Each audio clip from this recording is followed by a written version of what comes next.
after he was at my office yelling at me, screaming at me, and then leaving, he then wrote a 5-star review for a local strip club and then a local casino that night. And I'm like,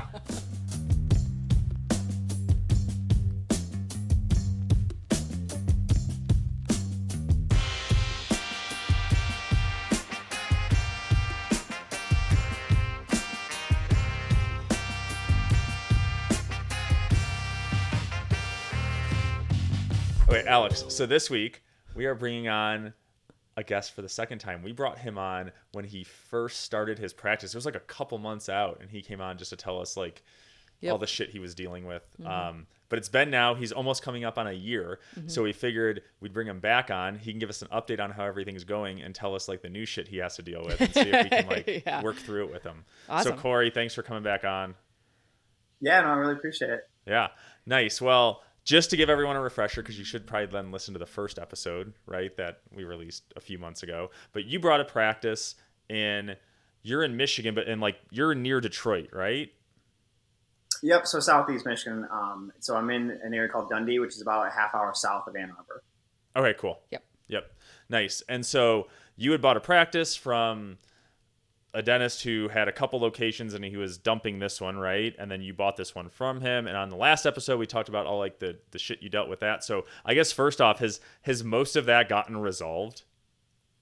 Yeah. So fortunately, the first several months it was pretty much hell. Going in and day out, like you didn't know what fire was going to be, had to be put out. And just dealing with a lot of his mistakes and, stuff that I maybe didn't do the best due diligence with. And even my broker didn't catch some of the mistakes. So first couple of months were rocky while we were trying to establish the team and trying to establish, what I wanted the practice to be. But, now just over 10 months in, things are stabilized as far as all that's concerned. So that's nice. Now we're just trying to hone how we want to practice and how, just getting a good, stable patient base. Nice. And have you had that chance since you've probably done like a full set of recalls too? Do you feel like that part's kind of gotten better where like patients now like come in just expecting you? Yes. Yep. Okay. Fortunately, it's every new patient as well, like is new to the whole practice for the most part. Like it's not like we're re-seeing someone that he had seen, years ago. And pretty much everyone knows that it's me taking over. And, some of the Facebook groups, when someone's like, oh, what dentist do you recommend? Like we're popping up. So it's nice to kind of get that footprint in the town, which is great. Nice. How have you guys done with like review? Have you guys been able to build a lot of reviews? Yep. So I did we have dental intelligence. So after every, appointment, they get a automated text, saying, thanks so much for coming, feel free and leave us a review. And then, I also have like those Zappy cards. Have you guys ever seen those? Where you like put your I've phone seen right up to it? Okay. So explain those. Yeah. What are they? Because I've seen it like when I'm doom scrolling on Facebook, but I've never messed with it. What are they? Yeah. So they're like little pieces of plastic, honestly, that are no bigger than your phone, and you just put them up like a little stand. I have them in each room, and then I have one at the entry and then one at the exit, like the checkout at the front desk. And when you go up, you can literally just like put your phone right up next to it, and it'll like take you right to the review screen. Somehow technology is in this little piece of plastic, and then like it'll send you right to the Google review, which is nice. So like I said, we've been open for about 10 months, and I think this week we're at like 85 reviews. So not getting hundreds, but we're going at a pretty steady clip. No, that's awesome. That's a good. Well, that Zappy card thing kind of solves the issue, because when you started doing it, like in 2017, right? Mm-hmm. I remember we would always have to tell the patients, like, take out your phone, let me take you to the website. Like there were a lot of barriers to doing that. So that's pretty interesting. So you tap it just like you would tap, I guess if you had a credit card linked to your phone, you're just tapping it to something and it takes you straight there. Yep. Yeah. Oh, It's not like you have to open an app or anything. No, you literally just put like your phone near it, and it'll like prompt that person's phone to go to this website or whatever. So nice. Really and so is it? Yeah, but what website does it take you to? Is it like a pick? Can you pick? Can you say like direct it over to Google or direct it over to Facebook or wherever you want the review, or does it go to like a generalized review and then you can like sort through it? Yep. So you can pick, and it will basically on the card that I bought or the ones that I have, it has the Google image. So I had it sent to my Google page. Nice. And that's where probably maybe 90% of our, online stuff is coming from anyways. Like, oh, how'd you hear about us? Oh, Google. reviews. So it's like, okay. Yeah. Yeah. So Cool. do you guys still peer pressure the patient in the chair to tap the Zappy card? No. Normally it's pretty natural. And like, I'm probably a little bit more on top of it than maybe like an average owner. Like if I have like even like a semi not awesome interaction, I'm like, I'm going to go opt them out of reviews. Oh, so, yeah. But no, if we have an occasional, like just an all-star patient that like we really connected with, we've seen them, half a dozen times for restorative, where they have a great interaction with our hygienist. Like, we're not shy to say like, hey, we really want to, grow our family business, and we want to see a wonderful patient such as yourself. It really helps, the normal spiel. It really helps us to re-engage with the community by review. So if we have an occasional person that they're going to write a great one because like you built that relationship, we'll ask. But the average patient, if it's like just a normal, mundane, boring recall, we'll just leave it. Well, yeah, I know. The one nice feature in Open Dental was on the side screen you could click and it was like review request, and you could change it from yes to no. And I remember like our reviews would get sent out because we used like Swell, and then we used Flex, right? Had it built in too. And so we would have it sent out though at the same time, and I think it was like 7 or 8 at night. It was after we closed. So when we did our like end of day huddle, it was all right, let's talk through all the patients really fast. Like, is there anyone that needs to be like not receiving removed? A review request? Which I mean, who knows if that's but that's what we did. Yeah. But yeah, that works for sure. Well, that's not too bad. And then just so you know, like do that for like another year and a half. You'll hit enough reviews, and then you'll start to be like, we're good. And then they'll still like trickle in. I feel like for us, they still come in, just not at the same like pace. But there's got to be a point where, and none of us here are marketers, but there's got to be a point where like once you've hit a certain threshold of reviews, right, you're probably like good to like put your foot off the gas on that as much, like still focus on it, but not as hard. That's at least my thought. I think it really just depends on your area and who's around you. Yeah. And if other people are, cranking on their reviews and they're like 500, 600, 700 reviews, you still have to put the gas on. Yeah. You still want to compete, I think. I think I'm just... You're just late. You're like, when can I stop doing all of this? And it's like, never. Yeah. Never. But that's good. No, that's a great start. The first 6 months out, of building this practice up, I've listened to just a ton of podcasts. Your guys's, Andrew Vallo's, The Dental Unfiltered, and just done tons of them that I can just pick different ideas off of. And then on that marketing idea, I kind of agree with you there, Eric, is like, you don't want to stop completely, but if you get to a point where, like if you get, 500 versus 600, there's probably not much of a difference, but 10 versus 150, there's a difference. But like Alex said, like my area, like not that I don't even know the other dentists that are like, I haven't met them personally, but their offices aren't cranking out new ones either. So if mine is like even just a consistent flow, I feel like that's setting us apart already. Yeah, but it's also knowing too what a patient thinks. Like, what do you think? Like if you're going to a restaurant or you are going to a doctor's office, right? Something that's not dental, there's got to be, everyone's got their own individual threshold on that. But I would think for most people, if you saw like over a triple digit and it was like a pretty high, I'd probably be like, this is probably okay. Like, I don't know for me personally, if I was like, I need to go to a doctor's office and one had 105 reviews and a 4.9 and one had 220 and a 4.7. I don't know like if I would be like, oh, it's this one versus this one. It kind of would all blend together. That's just a lot of my patients, like how they've come to us and said, "Oh, you had great Google reviews that mentioned this." I actually applaud those patients for reading in depth.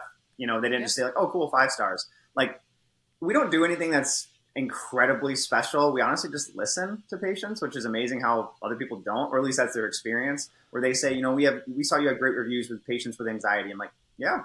What are you anxious about? Just having a dialogue, having a conversation. And I was like, hey, let's start with something easy and see how you do or whatever. Every anxious scale is a little different. And that's where a lot of them will say like, hey, we read your reviews and it's been a while. And a lot of people mention that you don't judge. I'm like, no, however long it's been, welcome back. So I know that's what's crazy on it. Dentist I know. That well, I don't know. Like, who is that guy? I want to talk to that There's guy. like some dentist that like everyone goes to that just must judge so hard. Yeah, I know. Like, you've come across I've gotten him, that like, too. It's like, you don't judge. I'm like, yeah, because I'm like or a there's human, just like some like, random ass dentist that just walks around the street and that's his only job, and he just looks at people as like, your teeth are gross. You are disgusting. Yeah. You must not brush. Yeah, I don't know. Yeah, I think who's it's the that same dentist? one that's giving them the stories of, oh yeah, they got on the chair and put their knee on my chest to take this. Oh tooth yeah, out. that's You're the other Yeah. one too. Oh, that- but- Everyone's well, had that that was me. experience. It was me. Yeah, you might have done that, but No. I feel like I had that like 3 weeks ago. Someone said that too. They're like, oh yeah, that tooth up there, man, it's not going to be like last time, right? Like, years ago when I was a kid, the dentist had his knee on my chest and was yanking as hard as he could. Like, and it's the exact same story. Yeah. It's always like they had their right knee right on my sternum. Yeah. They were pulling And the same. It's the same tooth for every single person. Yeah, I know. It's I like, know, it's kind of funny. It's like who everyone says has the same shared memory. that never actually happened. Yeah. I know. That's funny. And I think the three of us would have the same like boring response. Oh, I'm so sorry you went through that. Oh, yeah. What am I supposed to say? So I'm like, well, we're going to be doing that again. Yeah, I know. Okay, so that's awesome to hear in 10 months. It seems like, for the most part, right? Like, there's always things to complain about, but it seems like you've been able to like kind of right the ship and kind of get things moving in the way you want it to, which is awesome. Because I know that was like a concern or a fear of yours, right? When you first started it, is how do you do that? So, but all right, maybe go through with us what's some of the shit that you're dealing with now. Oh boy, yeah. So fortunately, team-wise, I can't remember exactly where I was when we spoke last, but team-wise, I'm able to get honestly an absolute perfect team together. I have 2 hygienists, 2 assistants, and 1 admin or front desk member, and everyone is like gets along great. I know people say this, but like I truly believe like we are like a family team. Like we care about each other. We don't have anyone that like gets upset if I don't actually send them, but if anyone sends late texts, we send like weekend things, like fun updates.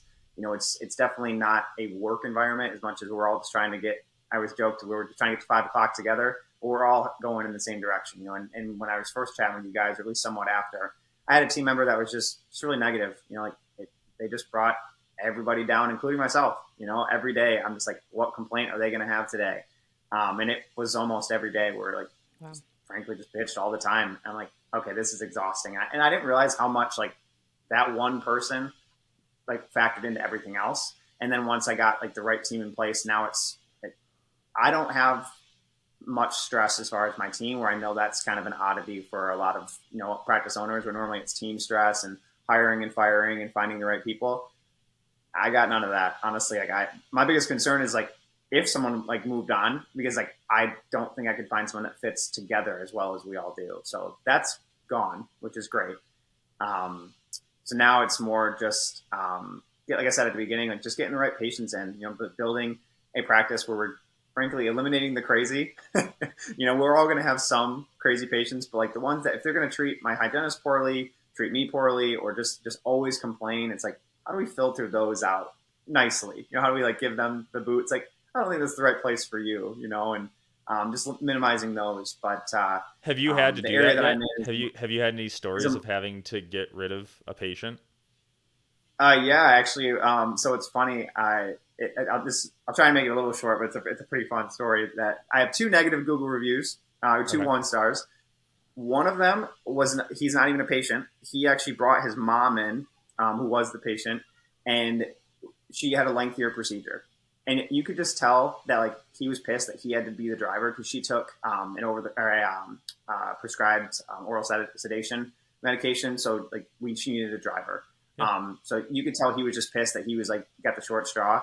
And so he wrote a review of how long it took and how long he had to wait. I'm like, you're not even the patient. And she did great. She was wonderful. She was so appreciative. I'm like, thank you. Feel free. And you can override that, but the review's still up, which I don't care. I mean, if one of my negative reviews is from someone who doesn't even come here, terrific. But so the second 1-star review. So there's this guy. He has been making appointments and canceling them and no showing since February.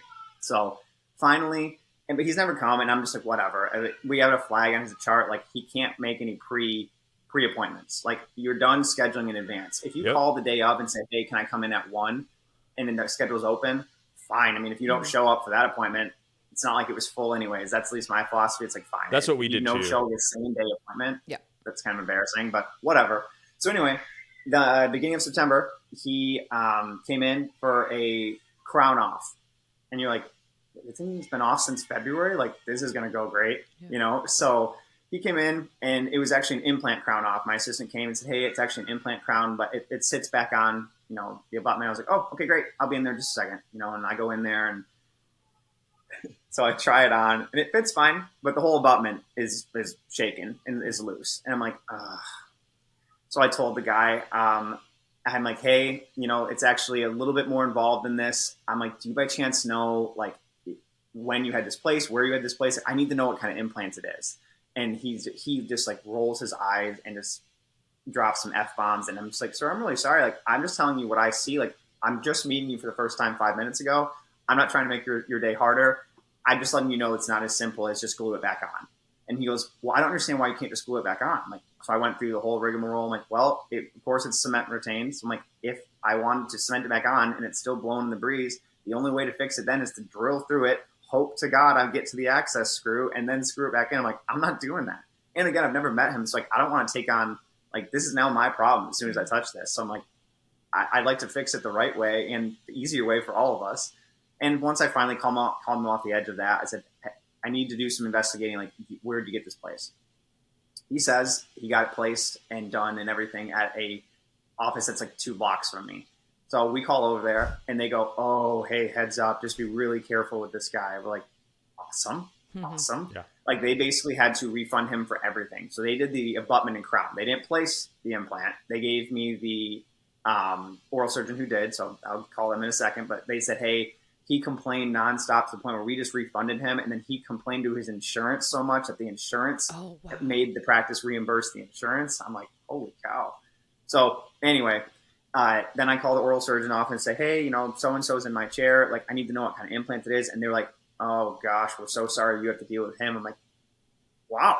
Okay. He's burning the bridge just for everybody, you know? So then I go back to him and say, hey, you know, I called both offices. Sounds like, you know, the relationship wasn't the best for both. And I just said that, and he goes, oh yeah, you know, F those guys. I was like, terrific. Okay. Yeah. You're going to be F him in like 2 months. Yeah. Yeah. And so then I said to him, I was like, well, fortunately I got the implant type. The bad news is I don't have the right driver for this. Like, I don't do a whole lot of implant stuff yet. Like, I'm growing, you know, the bread and butter and simple stuff. And I do like molar endo and you know, some thirds. So like, I do a little bit more than the quote unquote, like, bread and butter, like boring general dentist. But like, the implant stuff, I'm still a little like just skeptical to get into, because like, it's so rare when like someone comes in with an implant. Like, it's like, do I want to go buy all this stuff that so far in 10 months, a $500 driver kit would help me with one asshole? Yeah. Totally. Yeah. You know, so I tell him like, hey, I need to reach out to the rep and see like what I need to get for you. I said, I'd be more than happy to refer you. He goes, oh no, I'll wait for you. Let me know like when you. You're like, no, that was my chance. And then you dropped the refer. Spot. Yeah. Yes. And I tell him, I'm like, hey, well, I'm not sure how long it'll take. I will let you know as soon as I get some information. And this is one of those things you're like, no good deed goes unpunished. Like, why did I even bother? So I reach out to the reps, and you know, they were super nice and whatever. They understood the situation. Like, oh wow, sounds like you have a real treat of a patient. And like, for this, they're like, well, we have a promo. Go figure. It's $300. I'm like, no. I'm like, it's for this very specific implant type that I will literally fix his implant. Who knows how I'll ever fix another one like this? And I'm like, it's just not worth it. Yeah. So I send this patient a message and say, hey, you know, I reached out to the reps, and, you know, it's going to be a little while, and I really don't want you to go any longer without this. So I want to get you the oral surgeon who has the right tools. And he walked in like a couple days later, just walks in, and he's pissed. And he goes, you're just punching me away. I'm like, oh, no, not at all. I'm trying to get you to a place where you can get it fixed, hopefully today or at least this week. I'm not sure when I would be able to get them, you know, when delivery is. And I'm kind of stringing this out because like I just didn't order it, you know. And he's like, well, I called the oral surgeon and they said they would loan you the part. I'm like, oh, really? Okay, well, I will have to call them myself. I've never heard of that, or I've never asked them. So if that's the case, like, I can reach out. But this is where it kind of turns south. He reeked of alcohol, and it was like 11 a.m. Yeah. And so I told him, I was like, unfortunately, and I said, I don't think this is a good relationship for us. Like, I don't feel comfortable taking on this case when you've burned the bridges with multiple other dentists, and you frankly smell of alcohol right now. And he got really mad, really defensive, and stormed out, said he was going to write a bad review. And he said I stole his money because he didn't have any insurance anymore. So we just charged him for the limited and the PA at the first visit, which we did. I evaluated the area. I took a PA. That's all I charged you, you know? Yeah. So the favorite part of this story is he goes and he wrote a bad review. It was literally one sentence, like avoid this place at all costs or something. He did it under a fake alias, which is hilarious because it's not his name. Yeah. And what my favorite part is, and like you're like, oh, how'd you know it was him? If you go back in his reviews, he literally wrote the review from the other dental place, the whole story of this entire implant. Like it clearly is this guy. Like there's no doubt about it because he talked about the right tooth number, the right area, what he was upset about, that he got refunded. I'm like, yeah, this is you, dude. And my favorite part is after he was at my office yelling at me, screaming at me, and then leaving, he then wrote a 5-star review for a local strip club and then a local casino that night. I'm like, okay, so sure, man, sure. So like that was one of those ones that my team and we were just like, fine. Like that's you're saying like what shit you have to deal with. If I have to deal with that every once in a while, it's like you can write a bad review. I don't think I did anything wrong. And then what I'm currently dealing with is actually I just got an email yesterday from my bank that he filled out like a chargeback form for that $100, and he goes, "Oh, he never provided me the service he said he was going to." I'm like, "Well, I didn't provide the service that you wanted, but I did provide a service, so I declined it, and we'll see if the bank, jeez, what a pain, if they accept it or whatever." But yeah, that's well, my head just went to like the 5-star strip club review. I wonder now. Do you think like strippers get called out individually there? On the review, like, do you think he called out one of them? Oh, he did. Okay, by name. Yeah. So, do you think they're asking for reviews? Oh yeah, actually, like maybe at the strip in the middle of like they have a Zappy card after your lap dance. Yeah, That's actually a genius idea. Maybe that's all where it started. Right. But as far as other than the occasional whack job patient, when I first started, a lot of equipment issues. Like I don't know if we talked about it. Like I had the longest time dealing with so many reps and so many different visits from tech people trying to get my stinking digital sensors to work. It was exhausting. Oh, dude, we finally got it figured out, and now we've got equipment, slowly but surely upgrading, and like that's helped my peace of mind. And like we don't have issues very often now. We're like the occasional like, oh, turn it off and turn it back on, and it works. You're like, whatever happened, But the very basic take an X-ray is no longer complicated, which that's obviously nice. So yeah. Well, that's how I remember with like the intraoral cameras too. Like I have a very long leash on now before I'll like call IT, because like we have like the mouthwatch cameras, which I'm pretty sure are just like they're good because they work, they're cheap, right? If they break, you just get a new one. But it was like the button click, right? Like in an ideal situation, you put it in the patient's mouth, you click the button and it goes, right? And it goes from one to one. But then sometimes the button wouldn't click, so then you'd have to manually press capture. And I was like, well, we can still press capture, so that's okay. And I was like still okay with it because like you said, there were so many times where like one little thing would go wrong with it and I would call IT and that would be like a 3-hour conversation on trying to figure it out, that now as long as it'll kind of work and it takes the picture, like I'm okay with it. Kind of like you said, if you like turn it off and turn it on, it's like, I don't really need to know the root cause of this. And if I have to do that like every couple of weeks, it's fine. If you like our podcast, check out Alex's newsletter, Just 2 Minutes. It's full of great advice, which makes sense considering it's her thoughts and not me sidetracking her every 2 seconds. You can subscribe at coupleofdentists.com. The link is in the show notes. Now, back to the pod. That's And unfortunately, as first several months, I was dealing with all those phone calls because not that I didn't trust my team, but they were doing other stuff. Hygienists are tied up with patients, so they're out. The front desk, we could argue, maybe you should hire somebody else. It's like, yeah, but which one would move the needle more? But it's so then the front desk is answering the phones and dealing with check in, check out, and then the assistants. Hopefully, I have patients to see their seat in them, so it's like I guess I'll sit on the phone and listen to this elevator music for God knows how long. Yeah. And fortunately, I'm doing a lot less of those, which is great. But it just was like probably like February to like May, like that chunk was just every day I'm like, please nothing break, please nothing break. Well, they would And always call too, unfortunately, because like with a lot of IT companies, you put in a ticket, right? And they're like, we'll call you back. But they always call you at like an inopportune time, just like anyone does. But then it's also funny too, because it's almost like if you have your assistant do it, most of the assistants, I think, and you're probably stereotyping it, but maybe aren't the most technical when it comes to like anything like technology related or anything like that. They may not be that strong in that. And then you've got an IT person who doesn't really know anything about dental. So it's almost like two people talking different languages trying to have a conversation. Yeah. And it just like, it's almost kind of funny because you're like, there's like, it's almost like they have an actual language barrier between each other. And you're like, this is going to take them like 3 hours to do, because if they both understood the same terminology, they could figure it out like that. Yeah, at least that was my experience. It was like, I don't let the assistants deal with that kind of stuff. Well, in my experience with talking to the tech people, they ask me questions that I have no idea. So I wouldn't expect my assistants to know the answer, because I don't have a clue. Oh yeah, they'll be like, do you have a Twain set up? And I'm like, what the fuck? Like Mark Twain? Like what the fuck are you talking about? Like what is a Twain? I've never heard of this word until now. Really?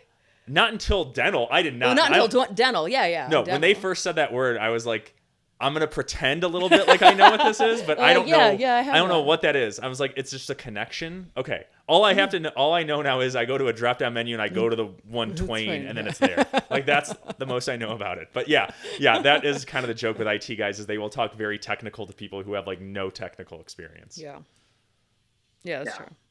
No, that is a headache. So I'm glad that's working out, and that's like getting better. Yep, equipment's now good. I have things that make my life and dentistry easier and better, which is important. And then lastly, biggest thing now is just, because we accept a lot of insurances, is just dealing with, like I said, the bad patients. It's mainly the no-show rate. Because like if life happens, I get it. Kid's sick, car didn't start. We're in Michigan, so in the winter, things happen. I get that. But when it's you confirmed this morning and you didn't show up, like there's certain things where it's like those are so frustrating. So that's my biggest struggle right now, is minimizing those, because I feel like if I went to a normal no-show, normal cancellation rate, like our numbers they're already looking really good, but they would be fantastic to the point where I wouldn't have any extra stress on top of what's just normal with work and owning a business. But that's where my number one struggle is right now, and then mainly it's the state policies, the Medicaids that, it's frustrating because, in Michigan, I don't know how it is in every state. In Michigan, you can't charge a no-show fee, because in my cancellation policy, I say, if you no-show a hygiene appointment, it's this much per hour. If you no-show a doctor appointment, it's this much per hour. And they sign them and whatever. But with Medicaid, you can't charge them. And, they have like a 3-strike rule where you're not allowed to dismiss them either. So I'm just trying to navigate that and how I can like play the game a little bit, whether it's, okay, I'm not dismissing you, but I'm also like, you can't make another appointment like weeks out. You can only call like the week of or this day, and then if we have an opening, you can get in. So just navigating those struggles. I feel like what we did because we took Medicaid too when we first opened the offices, right? And it was a way just to help build patient base up, right? And help supplement it. And that we learned that from a consultant too, right? Like who had just said like, take it in the beginning at least, so you can start building up your patient base. And then when you're looking at like dropping insurances or any when you plan, have you hit capacity and then you drop the worst ones. And you drop Medicaid. And that usually is what it ends up being, right? But with Medicaid, I felt like the trick we had to do all the time was it was tough, right? Because you could do same day. I don't know if you still can a lot, but we could always do like same day fillings, right? You didn't need like a pre-auth for that, right? There were certain things you did and certain things you did. So like crowns you couldn't do, SRPs you couldn't do same day, but fillings you could.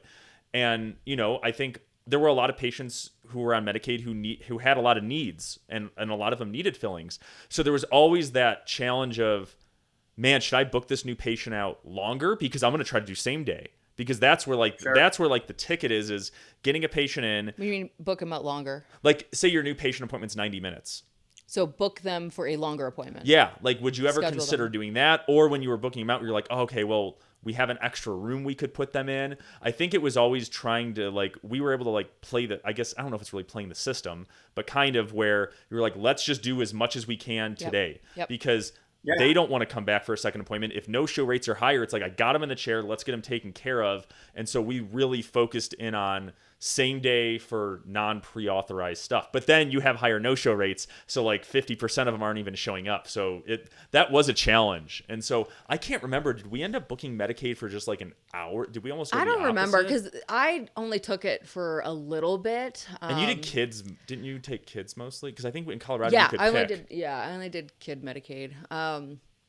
But I don't remember. I remember hearing about having almost like a drip column. So I don't know how you schedule, but we would do provider time scheduling with like our normal patients. And then we would have Do you want to explain what provider time scheduling is? Do you do provider time scheduling by chance? I haven't heard of it like that, but we do like block scheduling. If that's what that's something No, similar. so block scheduling is a little bit different. Provider time scheduling is based on how quickly you do how quickly you do an appointment. So it's based on the time. Doctor time. Yeah. So, but you do factor in your assistant time too. So an appointment is broken into 10-minute blocks. And if you have a new patient appointment, in that beginning, there might be the patient has to get seated, they take the x-rays, do whatever they need to do. The assistant needs to have however much time allocated to that appointment. Then when the doctor comes in, it's like how much time do they need? And then at the end, how much time does the assistant need to like turn over the room and do all that stuff? So it's based on the beginning of the appointment, the middle, and the end. Yeah. The beginning and end are the assistant times because they obviously have to take the patient back and then, put them away. You're doing a pretty decent job of explaining this for not practicing clinically for like 3 years. It's been a couple years. It's been a couple years. No. So like, no. Are you trying to mansplain this right now? Well, no. I'm not finished. Okay, keep on going. So anyway, for an appointment for like a treatment, if you have like fillings or a crown, let's just do a crown. So you'd have that beginning appointment or a beginning time slot. So the blocks, shut up, Eric. I know you're smiling.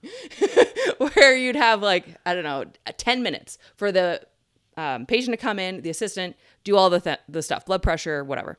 And then you would have how long it takes for you to do a crown prep. So you would have to time yourself to know what your time is to do a regular type of crown prep. And then at the end, it's how long would the assistant need to take to do the temp and make their seat appointment or whatever and get them out of the chair.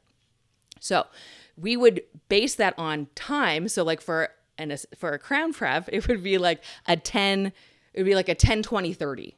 So 10 minutes at the beginning for the assistant, 20 minutes to prep and do your stuff or scan or take an impression, and then 30 minutes at the end for them to do the temporary. That's really fast. I was not that fast. I was always, you're not that, fast. Well, whatever your time is, it's based on you as the provider. So every appointment would have a different time. Okay, so now that we've established that, Chapter one. Done. Sorry, this is extremely complicated. This is not complicated. But this is an Eric explanation. Alex, I know Alex hasn't done this for a while because now she's giving like Eric length explanations for things. Sorry, this has been a while. So anyway, I never heard of it called that though, and so I've done that. Like we just call them X's. We're like, if it's dashed, it's an assistant time. Where X's, it's my time. So now I totally never knew it was called provider time scheduling. So I'm familiar with it. Now it just is matching those blocks up. Exactly. Then you play Tetris, and then you match them up so that you are in a provider. You're just doing something in every appointment. You're kind of in a good flow where you're always in a room, right? You're just bouncing. Yes. So for everyone else who's super confused, sorry. But yeah, that's what we would do for all of our appointments. And then for Medicaid, we'd have another column that had no provider schedule. It was all assistant. So it didn't matter. Gotcha. Like, that's what I'm saying. Like, you have a whole chair or you have like column. An open Medicaid chair. Yeah, you have like an open chair kind of. So if they came, great. I'd bounce in and like do it kind of fast, like in between stuff. Like you're double booked. But if you have an extra assistant, that can work. And I think it helps because then you don't have to stress when you get those no shows. Yeah. And then it's just prepping the patient and saying, hey, there might be a little bit of a wait. Yeah, exactly. Yep. And for those Medicaid patients, if they show up, and they're kind of used to waiting and stuff, I mean, it's free to them. So you kind of like fit it in. That's actually, I think my most frustrating thing with Medicaid, or just state policies, whatever you want to call it, is a lot of people say, like, oh, dentists don't accept this because of the reimbursement rate. Well, I can't speak to everyone's reimbursement rate. You know how all that goes with negotiating in different states and all that stuff.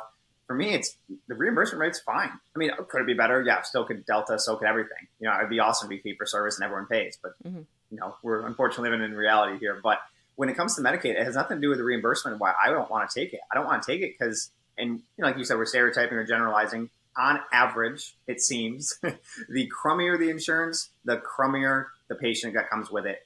Often, you know. Yeah. So but what bugs me is like it's covered. Like you said, it's free. Now, sometimes you have to go through some hoops and get some prior off. But like, for instance, let's say you have either a fee for service or like a Delta, like a private Delta policy patient that they need a crown and a filling in every single quadrant. And then you have a Medicaid patient that needs a crown and a filling in every single quadrant. Well, that Delta patient, and this doesn't go for everyone, but like often that patient will be like, well, I'll do one. And then, well, it's October now, so I'll wait till January to do the next one. And that's fine. But the Medicaid person, how I present it to them, or once they know it's all covered, I will do as much as they're willing to let me do. And for the most part, you know, you get the exception, you know, they need to be somewhere. But for the most part, I do as much dentistry as I can on that patient's mouth while they're in the chair. You know, slapping that isovac and go to town. You know, so if they have 2 pounds on that quad, or if they have like a full art or full side, we'll typically do it all. You know, and like then the reimbursement rate's worth it. Because, you know, if like you said, if your speed's there, you know how much time it's going to take you. That doesn't bother me at all. Like if you can make, and that's where I think a lot of dentists run into it. So, well, I wish I could make $1,500 on a crown. Well, we'd rather make 900, making a number up 900 or 0, you know? So it's like, and on my profitability with, you know, the margins that I have, the equipment that I'm using, the labs I'm using, like I'm happy with the profitability of a crown with a Medicaid fee. They just have to show up. And that's the most frustrating thing.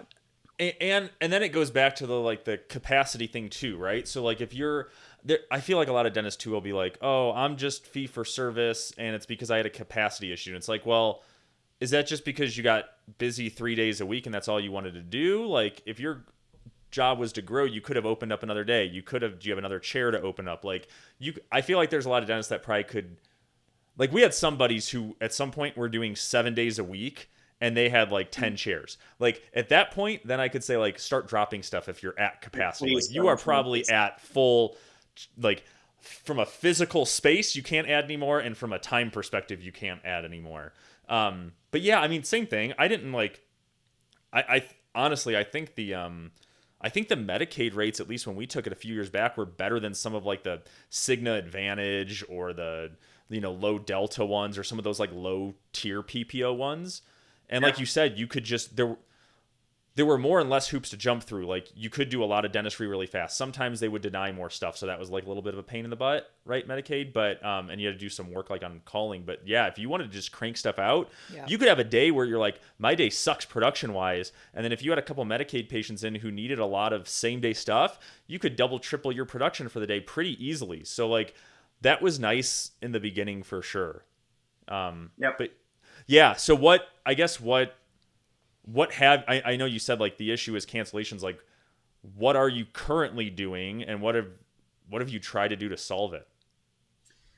Yeah. So unfortunately that it's in the middle of that. I don't have a perfect solution yet, but like I said, I'm going to essentially, if someone burns us more than once, we just put a flag in their account saying they can't do any like scheduling out. Like you need to call in same day or same week and then we'll get you in. And for the most part, we haven't had too much pushback on that.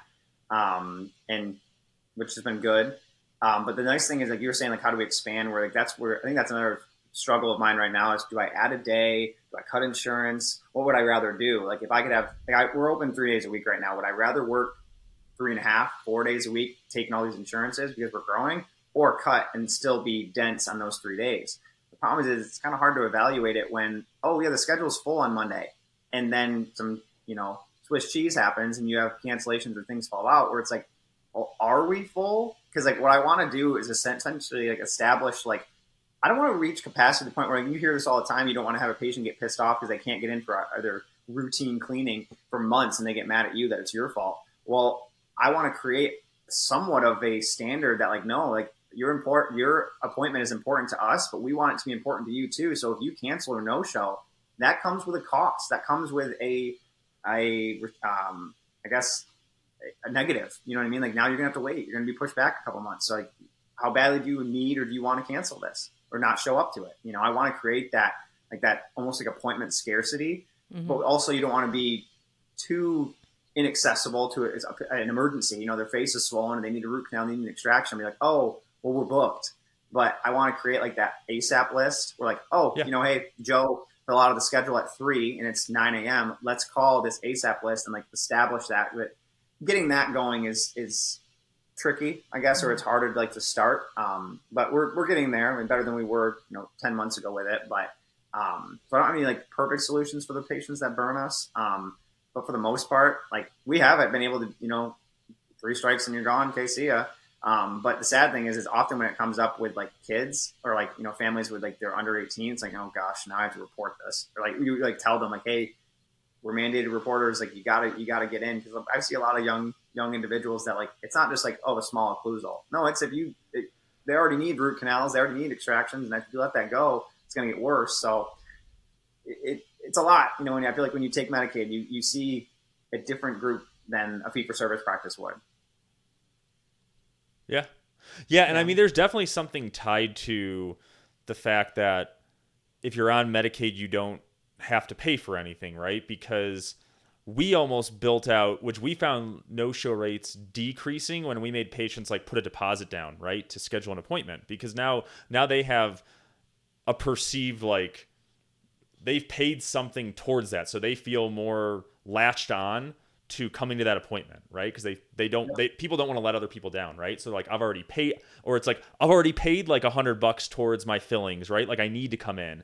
And so I think what happens sometimes on patients who don't have to pay anything ever is there's really no consequence to not coming in, right? And so that ends up becoming an issue.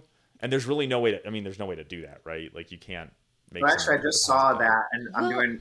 I want to do some research on it to see whether one, make sure it's legal, but two, like how does it work? I don't know if you guys have talked to or have seen D'Angelo Webster's stuff, but I've been following his stuff a lot because he graduated from U of M just like I did, and I just like his lean and mean, philosophy where he does a lot of simplistic things to make his life simple. Like that's what he wants to do. So like he commented on a post on Facebook the other day where he has them put a refundable deposit down. Where that's where I'm not sure. Like let's say they're getting 2 fillings done and it's a patient that has an insurance where they don't owe anything. Is it legal to say like, hey, you have to put $50 down to schedule this appointment, and if you come, you get it back. Well, is that technically not a cancellation fee because it's a appointment deposit fee? Like I need to look into like how does that work, because that'd be great. I agree with you. I mean, if I did the same thing, if I already prepaid for something, well, I want to go get it, whether it's an item or a service. I already paid for it. And if you're going to lose that money, I wouldn't want to lose it, but would it decrease your appointments made because patients are like, oh, well, I'm not going to put money down. Well, we didn't really have that as a big, that really, what I found is the patients who didn't want to do that they almost self-selected themselves out anyways, because they probably weren't going to show up. Right. And then patients who had issues with it, they would just be like, even if they were like, hey, I get paid in 2 days and I'll call you then, we would just leave a note and we call them, and it wasn't a big issue. Like if you don't make it a big issue, I feel like a lot of people don't take it as a big issue, and you just make it more casual. I mean, I don't know anything about like the regulations and stuff. I think if you try to do that with Medicaid, that would take one patient to contact Medicaid and say, my dentist made me do this, and I would not want a Medicaid audit. Yeah, probably not. But right. Are you able to take a credit card and not charge it, just keep it on file? Because that kind of solves the same. It's the same perception. My hairdresser does this.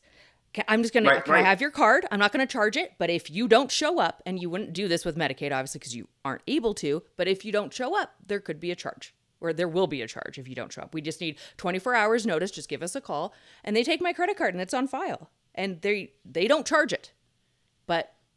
That seems like normal practice. Yeah, that might be easier than like taking. Yeah. Don't actually charge it. Don't do anything. Because then it's tougher with that. To me, creates a bigger layer, because now you have to charge and then you have to refund, and then you're paying a credit card fee for it, which is annoying. That's the biggest thing is most people aren't going to be paying a refundable cash deposit. It would be a card. And So I think it would just be hold a card on file and be like, if you're and I don't know.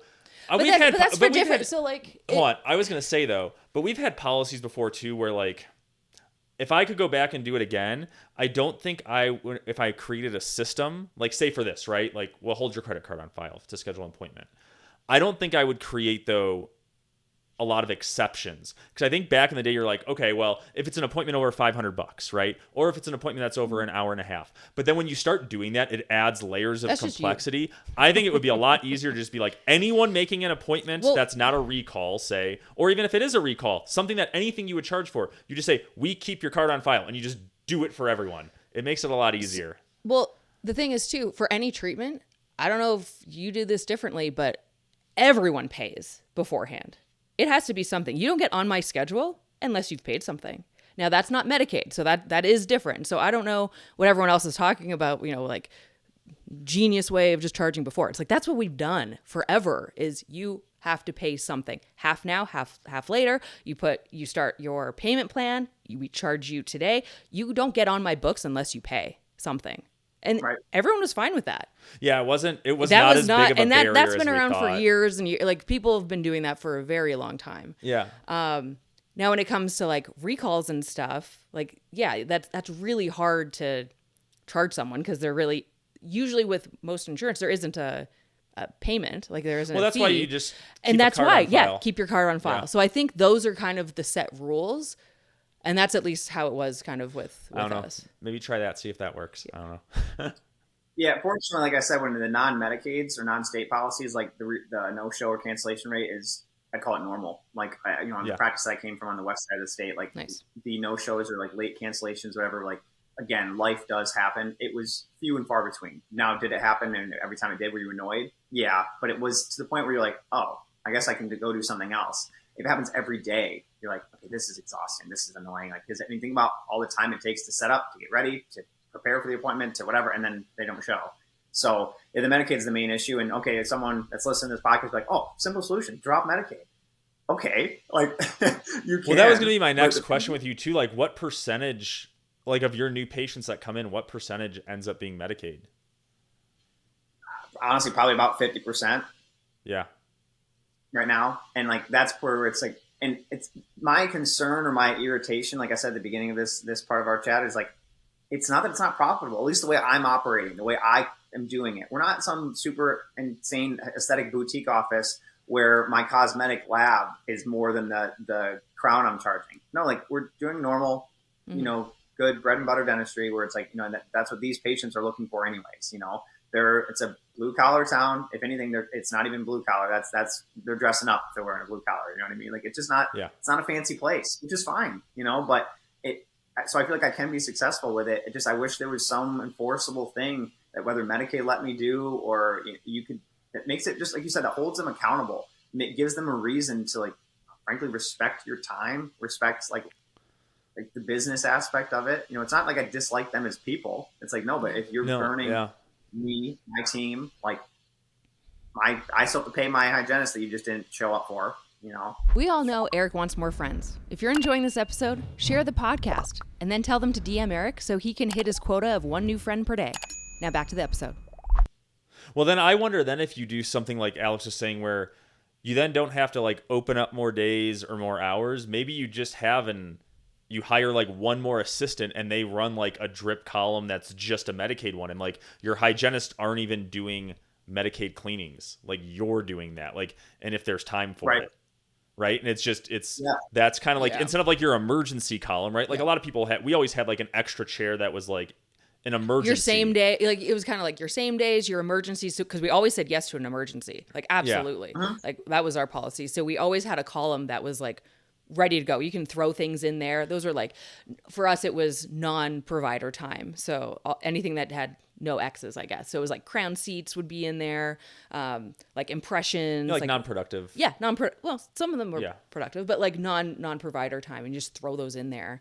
I know when we were phasing Medicaid out, we would start narrowing it down to like, what day of the week would we have Medicaid? And so we're like, okay, it's Wednesday or whatever day it was. And so when someone's on the phone scheduling someone, it was like, well, we only have Wednesdays. That's the only time you can get in. And then the next time we have it is like this far out. And so they knew, they're like, oh crap, these aren't, come in whenever. They're like few and far between. So that helped a little bit. Or do you take people off the books? Like, if they don't confirm within like a day, like, do you give reminders? So that is something I want to incorporate too, where once we get to a big enough practice, like I said, you develop that ASAP list. If Joe Schmo doesn't confirm his appointment within the next, within a day, we'll call and say, hey, if you don't call us back within, by 5 p.m. today, we're going to have to remove your appointment. I would love to get to that. Do that. We did that. It worked. That worked. Yeah. It did. And like you would randomly get someone that would still come in, and then we would just look. And if we had room in the schedule, then we would say, or you just nicely say like, hey, like in a nice way, like, are you not getting our text messages or our phone calls? Like, do we have the right number on file? Right. Yeah.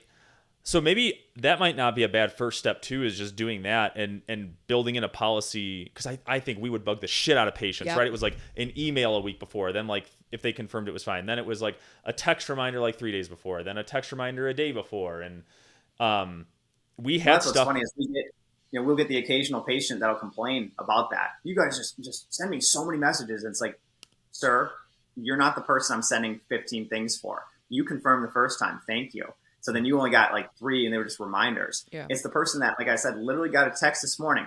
You have an appointment at 2 p.m. See, they confirmed. And they still don't show. Yeah. It's like, it's not totally. For you. Those are hard. I mean, that's hard to stop, right? Because they do it same day. But yeah, I would consider like pull them off to the schedule and just leave. Like we would always leave the appointment broken, but leave it on the side. So you knew like if they showed up, like, okay, this person was actually supposed to be here. Right. Yeah. Yep. And then, but then, so we would do that. I think with our schedule, we would try to do that 2 days beforehand because I gave the girls up at the front enough time to fill my schedule back up again. ASAP list. Yeah. And then they would take everyone off. Anyone that didn't confirm got removed. And so now they could see, oh, I'm actually going to call this person for this 2-hour appointment and move them up. And I'm going to put this person, and they would like, again, play that Tetris game of trying to maximize the schedule and call people and be like, okay, it's Monday. This person on Friday, I'm going to try to get them in on Monday. It's like, let's start moving people ahead because then it's easier to get people in later in the week than like for that day. So it's like, oh yeah, this person's coming in, but I know because I know these patients, this person doesn't work or they work from home and they're very flexible. Let's try to get them in today. So we would play that game up at the front and it was a lot. I mean, it helped a lot too with like limiteds, right? Like you were saying, you don't want to be booked out like 3 months for someone who needs like a toothache. So that was the first thing I think we would have them do is look a week out. Are there like, why is there someone who's a limited that's coming in a week? Is it really that bad of an issue? Like we should probably, if there's anyone that wants an earlier appointment, it's probably someone that's in pain, right? So like you just start working those people up or new patients, right? Like a lot of times new patients probably, I would think, wish like if they didn't have anything, oh yeah, I'll come in a few days earlier. Sure. So yeah, that's, I don't know, maybe see if that works. That worked for us at least. I think too, I mean, maybe you guys can speak to this as well as business owners. I think that whether you're trying to develop a dental practice, you're trying to develop, the next Apple, whatever it is, like, knowing what is the next step, what's the next big decision or the thing that you want to do, I think that is like one of the hardest triggers to pull. It's like, okay, so if it's a slam dunk and clear and obvious that this is the thing that will move, us forward the fastest, the best, whatever, great, make that decision. But if there's like 5 things, like you said, oh, should I get another assistant? Well, that means I have to open another room. Should I open another room? Like it's plumbed. Yeah. Like when do you make that investment in that dive in the deep end of the pool versus like, oh, what we're doing is not broken. Mm-hmm. Like you don't want to have that scarcity mindset, but at the same time, it's like, okay, well, how abundant is too abundant? Mm-hmm. Totally. So that's where I've been like balancing act of trying to figure out, okay, what's next to move my practice to the next level financially, or even just to move my peace of mind and my happiness of flow to the next level. Well, I mean, maybe it's finding like, what's the first thing that you don't like, I don't know. Sometimes Alex will think about it more from like the negative of what you want to avoid or not do, right? Like, if you had a choice too, like if it was related more to capacity, like would you rather work the same amount of days and just figure out how to be more productive in those days, right? Like, is that most valuable to you? So maybe it's kind of knowing what your main goal is. It's like, do I only want to work 3 days a week forever? And that's okay. And you can actually be very, very productive with those 3 days. Well, that's like that whole lifestyle practice that everyone does, it just right? depends on what you want to do. Or is it like, no, like I want to build this and be open eventually 5 days a week, maybe not just me, but have an associate come on board and stuff. Then that's a different path. Like, it's kind of like that fork in the road, and you're kind of at that point where it's like, okay, what are the pros and cons of this? What are the pros and cons of that? Because it's not as easy as, oh, let me just open up one day. Opening up one day is so hard because what do? You're staff. is all kind of full time. Yeah. Now what do you do? Now everyone's overtime. Like, okay, can't do that. So it's like, well, then I need to hire another person. Well, that person's going to be working 10 hours. So that's part like, so it's very tricky how to navigate but those it's tough things. and no one has those answers, right? And like the people who I think maybe if you look back and you're like, who are the people who are just super uber successful? For some reason, they like knew from when they were 8 years old, like their exact, like if you look at like Steve Jobs with stuff, like he probably knew his exact why and how he was doing everything when he was really young, right when he started Apple. Like every decision came from that. He never wavered from it. That's what it was. Like you would maybe course correct here and there, but like the vision was like so like concrete. And I think in dental, a lot of times, you know, you talk to us and like this year you're like, well, I just want to get my practice like growing. And the next year you might be like, it's growing. Oh, maybe I want to bring an associate. Maybe in 3 years, I want to have another practice, right? And like, but you're kind of doing it as you go versus like, you didn't come into it being like, in 5 years, I'm going to have 3 offices. I'm going to have 5 associates working for me, this many hygienists. I'm going to sell to this group and do it here. Like, we don't start with that. So that's what makes it tougher because you're kind of just figuring it out as you go. And that's just going to cause you to have to make more decisions, right? Versus someone that like from day one was like, this is exactly what I'm doing for the next 10 to 15 years. I don't think they have to be Steve Jobs. I mean, no, if they you don't have to be that. I mean, you can still have a plan and like work your way backwards. Yeah, but I think the people who tend to sometimes maybe get to where they want to faster, like Josh was saying, like that's why every year he goes through and does his whole like planning for the next year because he has clarity then. So every decision he makes is based off of that year. So that's one thing like our buddy Josh Cochran does is even with him having like 7 offices and having a real estate company and doing all this kind of stuff, he resets like every year. And he's like, what am I doing this year? What still am I on the right course for? And what am I changing? And so maybe that's what it is. It's just like taking the time to plan and say, and then when you make the decision, the problem I have is like, I'll change my mind 1,000 times, right? Yeah. And like question it versus just, whereas I think Alex is better as being like, I made this decision. This is the decision we're doing. I'm not going to change the decision. I might change how I do things, but I'm not changing like the end goal. And so maybe that's a thing too. Is And you have to remember too, like there's no right answer and there's going to be problems on both paths. So there isn't like, oh shoot, I wish I would have done this path. And I think that's what happens maybe a little bit with you, Eric, is like you choose that path and then there's a stumbling block or a problem or something. You're like, crap, I got to do the other path because that probably didn't have that problem. And it's like, well, that is just a different problem. Yeah, but my biggest stumbling block, I think always for me is like always wanting perfection. So when something doesn't, like I'll plan things out and when it doesn't all happen that way, I don't pivot well. Like I don't like course correct well. Yeah, I just get frustrated. I think you and I, Eric, might be similar in this sense too. Where like for me in dental, it's not as simple as I'm going to make a change and we're going to notice it next week. You might, but like you might have to wait a month, a quarter, or like a recall cycle and see how it goes. And I feel like I didn't realize how impatient I was as like a business-minded person until I owned by myself. Because when I had in my partnership on the West Side, like I had 2 other partners that we would, ideas would bounce. But like it was also like it was a longer standing practice, so we didn't have as many of these big decisions to make. And when we did, you made them together, and they just didn't. The weight wasn't the same. Well, now that it's my own, and it's only been going for 10 months, or like you said, like hey, there's not a right answer, but pick one, and you just have to dive into it. Yeah. And I applaud those people. We'll call it like the Steve Jobs of dental. Like at least who I know of, like Andrew Valla just knows like I want to buy and build an empire, and I applaud that he just has like this direction, even if it has hardship. I'm like, how in the world do you not like? How do you do that? Versus I'm just like, I have this one practice. I'm like, all right, how do we do this? How do we survive Monday? You know what I mean? Yeah, so there's definitely something to people who can just like have the idea and then actually do it, right? And actually just follow through, like just keep on doing it. Yeah. Yeah. It's a good... And seriously, all the credit in the world to them. Cause like, it's not that I'm not decisive. It's just more like maybe some people just juggle stress differently. And like, I used to think I was good at it. And like now when like I have 2 kids, I'm just like literally just getting through Thursday today, It's just kind of crazy how some people have the ability to just compartmentalize and just dive into this work mode and then just come in and then do parenting and then maybe have a social life. And so that's just it's been a unique year for me where I've had a lot of so it's been, just like I said, trying to make the right next decision. And you might not know the answer until you make it and have to wait a couple months. And then, like you said, if it is wrong or if it's not as good as you thought, you can course correct.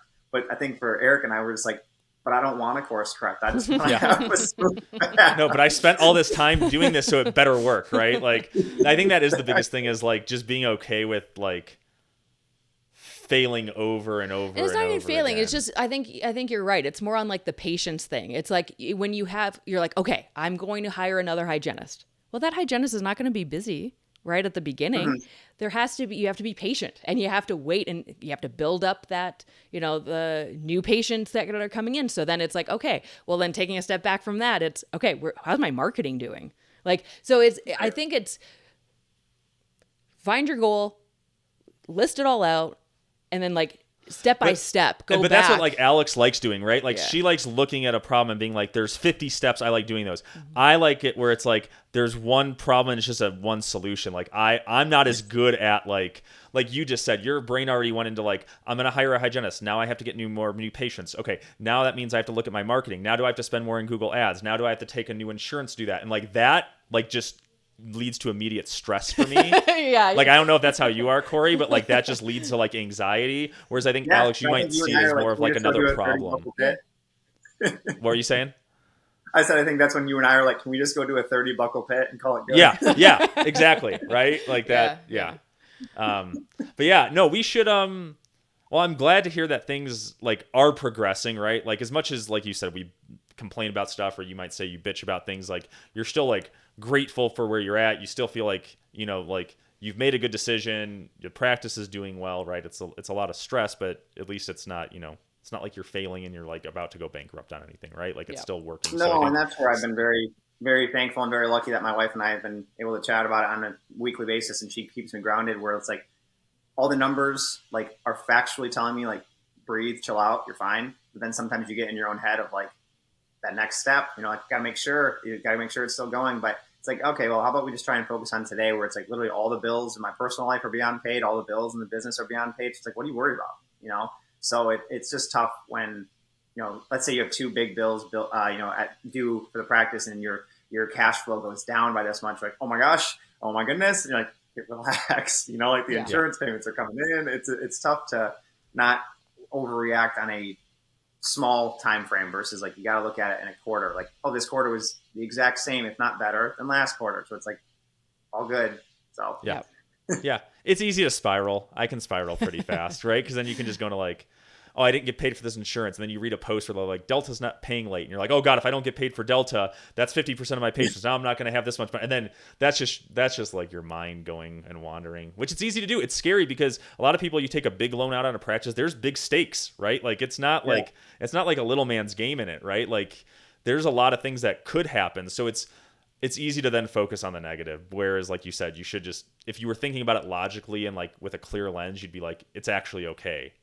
But no, that should be fun. We should follow up after you hit your year mark and see how all that stuff's going. Let us. I'm excited to see how if anything changes with like the cancellation stuff. That'd be fun to follow up and see. Yeah, big time. And like one thing I told my wife about why I like your guys' podcast so much is like talk about, like, I think you guys would agree, even though you're making big decisions, you guys have pivoted in your career since graduating multiple times. So even though you might not like course correcting, Eric, you guys have done it in big ways. So it was almost like throughout my first 10 months, like, okay, well, if I don't know them that well personally, but if Alex and Eric have literally done insane changes in their life, it's like, I'm not stuck. I could do something else if I have to. Yeah. So that's nice. Totally.